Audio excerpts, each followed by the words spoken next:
Detroit Lions coming off their big win versus Tampa Bay. Tampa Bay coming off a bye, facing off against the Ravens. What happened with them? Well, they're going to have that London jet lag here, and it's showing in the spread because the Ravens are 3-point favorites at home, which pretty much means this is a pick'em game because they give you 3 points automatically just for being at home.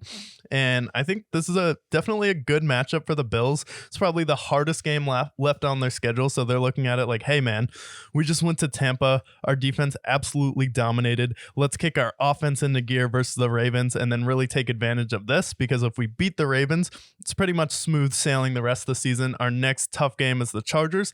After that, not really a ton of tough games on your schedule. So this is your last game where you can really go out there against a team that's been kind of a perennial playoff team. You have John Harbaugh, Lamar Jackson there, former MVP. So this is a great opportunity for the Lions. How do you see this game going? Yeah, so I think for the Ravens, coming off of that London game where a lot of field goals where they probably could have executed with some scores in the game. Their offense has kind of worried me the last few weeks. The receivers drop on a lot of passes they shouldn't.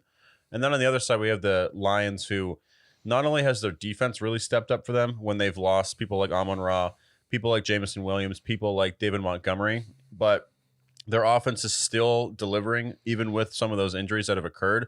Now they're at relatively full strength. David Montgomery is going to be sidelined for a few weeks, but you have Amon-Ra, you have Jameson Williams, you have Josh Reynolds. Sam Laporta is playing really well for them. Jared Goff's playing some of the best football he's played in his entire career.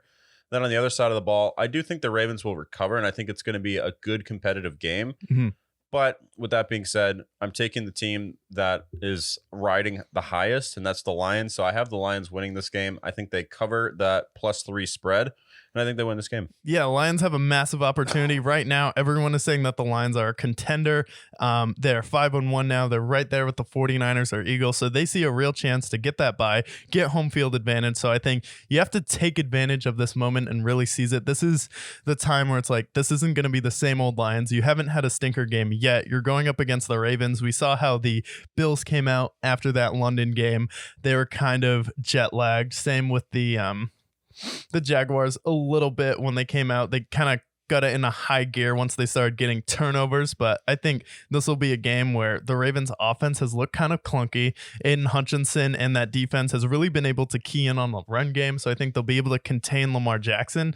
Just haven't been overly impressed with the Ravens wide receiver core. Mark Andrews is kind of having a little bit of a down year where he hasn't been as his dominant self that he typically is. So I think Lions defense is going to be enough to kind of contain the Ravens. And if they can hold them to like 24 points, I think the Lions will be able to go in there, come out with a dub. This is a game where I see going like 31-24 Detroit.